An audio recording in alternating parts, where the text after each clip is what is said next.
Hello, friends. This is Dave Hurwitz, executive editor at ClassicStoday.com, here with a review of a recording suggested by one of you.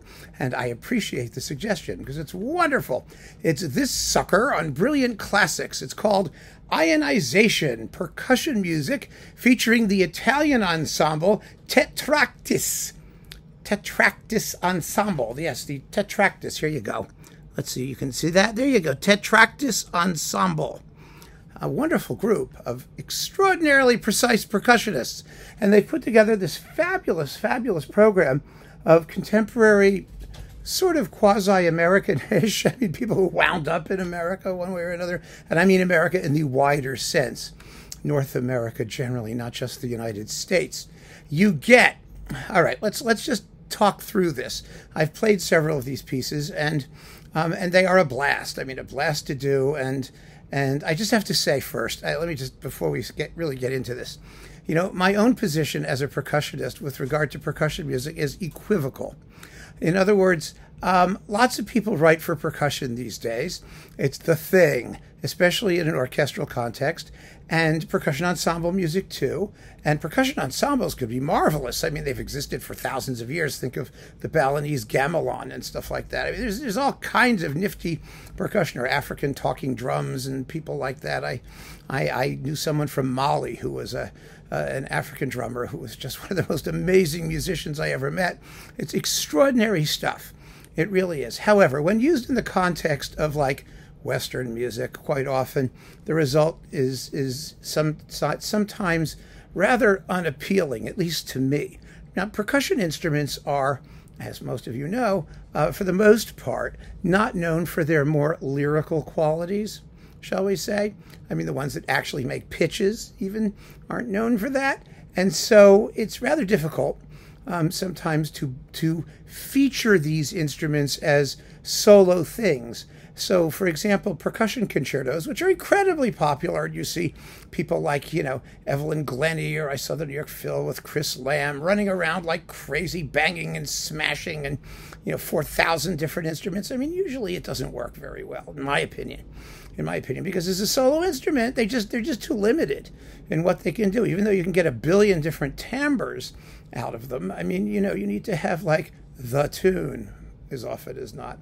So that's one thing. But percussion ensemble music, on the other hand, can be extraordinary. It's great fun. And these iconic works really show what the medium can do. And they're very, very well played and recorded here on this Brilliant Classics disc.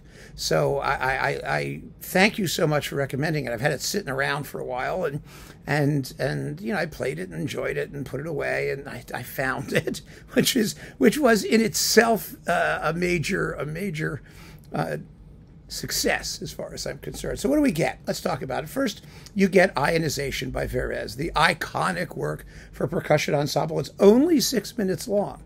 It's a tiny little thing. It's for 6 performers.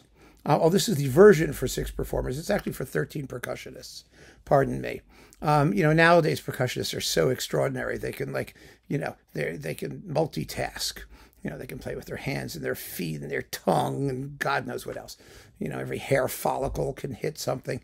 It sounds fine in this version for 6 players, and it's just tons of fun. It's an enormously wonderful bit of musical primitivism, even though it's called ionization. You know, it's a scientific thing, and it embodies the paradox, really the paradox of so much 20th century music, which is that the more sophisticated the ensemble, the more primitivist the musical expression.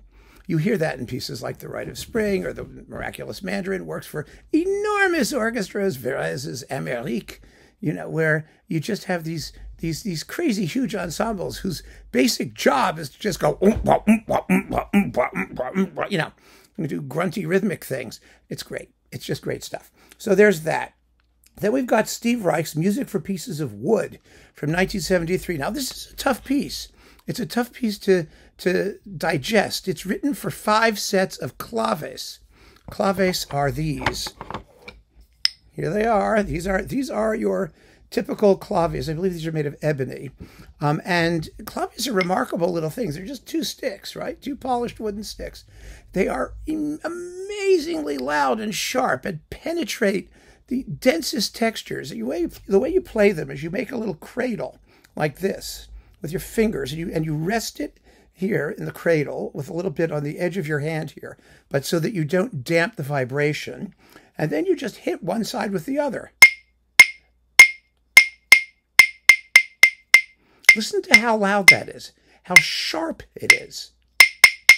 It really makes quite the sound. And this piece, Music for Pieces of Wood, with 5 of these suckers, is extraordinarily loud, or should I say extraordinarily irritating. I mean, what I mean is, it has, well, as you might expect, these things are not big on like dynamic nuance or you know, lyrical, songful cantabile tones. They don't do that.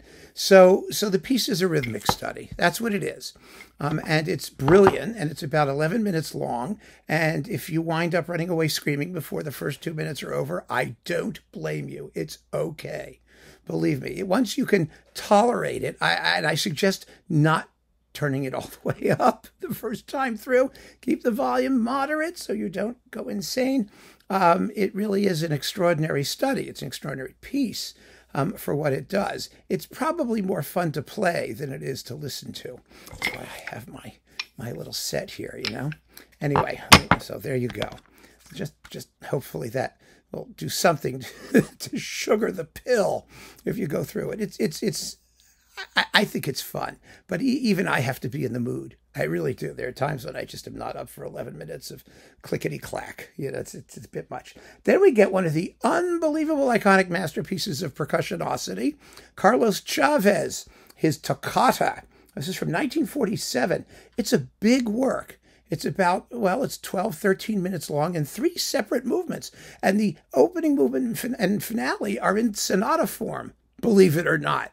I mean, it does have tuned percussion. It has timpani at the beginning and all kinds of drums. And in the middle, you've got some mallet stuff that play little melodic fragments that may have been taken from Mexican folk music, or maybe not, but they sound somehow kind of primal and marvelous. It's a thrilling work, and it ends quietly, actually.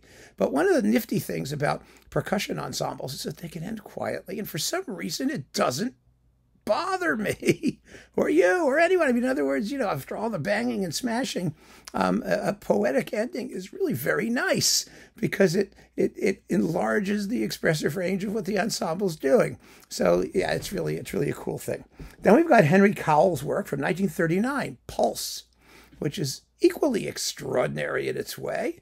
That does just what it sounds like. It's lots of fun.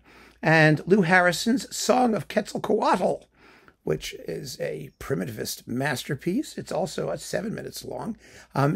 Although it says it's Quetzalcoatl, which is, of course, you know, an Aztec, Mayan, you know, Mexican, primitive, Mesoamerican deity, and also a horror movie, you know, with like this bird thing that chews on people.